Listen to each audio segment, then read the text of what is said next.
But firstly, I'm going to hand over to Adrià. Do you want to take it away? Okay, thank you very much, Steph. Can you hear me? Yeah, we can.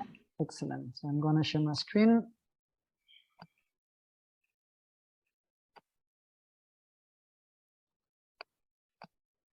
Okay. Can you see it? We can, yes. Yes, excellent. Okay, so thank you very much for inviting me. I have 5 minutes to give you a snapshot of the technology I'm using on my work. Okay, and oops, sorry for that. My name is Adrià, and I work with bats. And as you know, well, bats are nocturnal, they are elusive, they are hard to study and to capture. So that means that we have to use a lot of technology and a lot of our imagination. For those who doesn't know me, I work in a natural science museum in Spain called Granollers, and I'm responsible for the map monitoring program, which means that we have to basically capture and follow bats all over at all time. Okay, so let's start from the beginning. We have a lot of species. Bats are quite diverse, and yeah, luckily the most endangered species, the more threatened species, are also the ones that are hardest to capture and to study. And we have to think about different ways to study them. Okay, we also have some difficulties on the landscape because at some point we have to follow the bats and capture them in places where basically there is no easy way to access their roost, like in cliffs, in high altitudes, in inaccessible places, and so on and so forth. So we have, again, to use our imagination and technology to conserve them. Places like the one I show you, or this one, like dense forests, and they are hiding in the trees, and there's like thousands and thousands of millions of trees all over. So from the very beginning, I started studying bats 17 years ago. One of my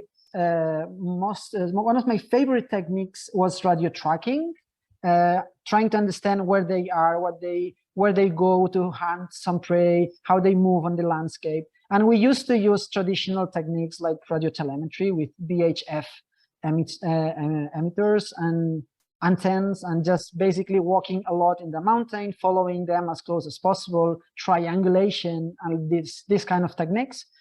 But at some point, we always dream, like, what if we had a GPS that is small enough to put on top of the animal that it's flying, and automatically we get all their movements, all the areas they hunt, and this. So, of course, bats are too small for most of the GPS tags, and eventually, in the market, they appear these tiny GPS tags that are 1 gram of weight, and because I had a collaboration in Africa with a research team from Finland, I found an excellent opportunity to fulfill my dreams.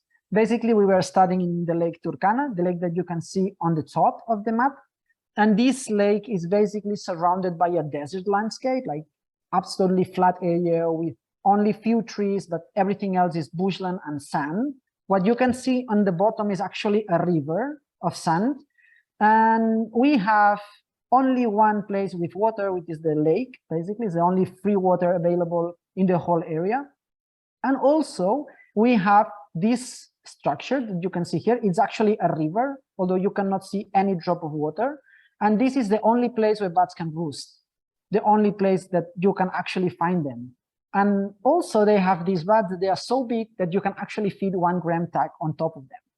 And these are the animals that I am speaking about. They are labiafrons, they are amazing animals. And we basically attach these tags on top of their backs. You can see them behind their huge ears. And we use these GPS tags to follow them across the landscape. We wanted to know if these animals were actually going to the lake to drink water. And what we found was like completely amazing. These animals, in 1 week, they only moved about 100 meters from their tree, like the tree they are roosting. So they do not fly up until the river, and they do not drink water at all. So they basically get the water from the insects that they intake. And that's only one example that we use technology for conservation, following this species in the desert. But of course, well, we publish that if anyone is interested in the results. So at some point you can have access to the publication.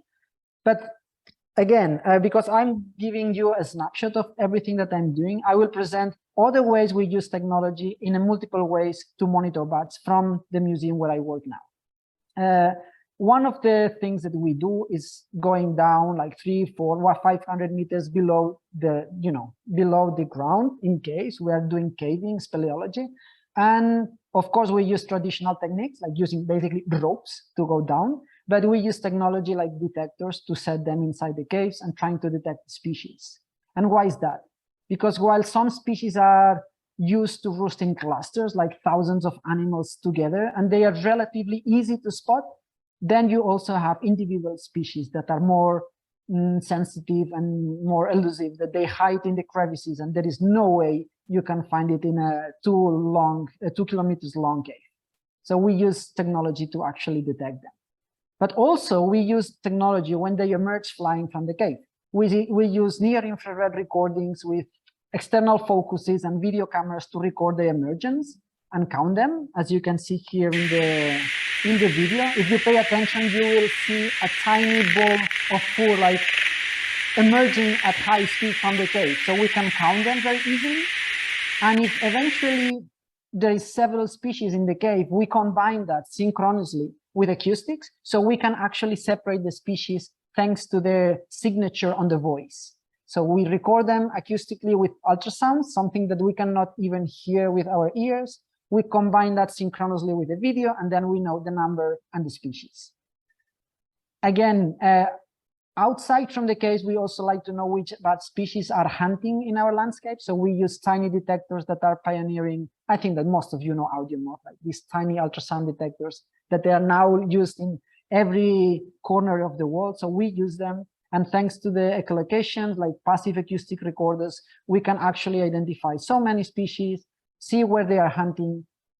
Of course, there is a platform where we store all the data, and we accumulate the data from hundreds of volunteers. And at the very end, at the very end, what we can do is having like population trends, that it's something that it has not been done in history for most of the species. So that's so cool. We are doing that thanks to the collaboration with the Supercomputing Center in Barcelona, which is a massive institution, working with petabytes of information and astronomy and so well, and some other interesting topics, but also with bats. And more lately, like the last project I'm going to present today, is something that birders have been done for a long time. So they used to call the birds using like smartphones or normal recorders. So they basically broadcast the sounds of the birds and they attract them to the binoculars, right, or towards the camera. So we are now trying to do the same with ultrasounds, and we have been developing together with the French collaborators a kind of device that can play back social calls, like the calls that bats use to interact between them. And we set these devices next to our traps. So the bats that are flying nearby, they have some attraction, so they can come, and eventually they go into the trap. So we can capture them, study them, and see what we have in our region. That's a lot of different technologies combined in a 5 minutes talk. I don't know if I've been over my time, but this has been in collaboration with a lot of institutions and a lot of people. I'm not going to name them all, but thank you very much. And if you are looking for more information, you can contact me or follow us. And that's it. Thank you. Awesome. Thank you so much. That was a whirlwind tour of all the different ways you're using tech.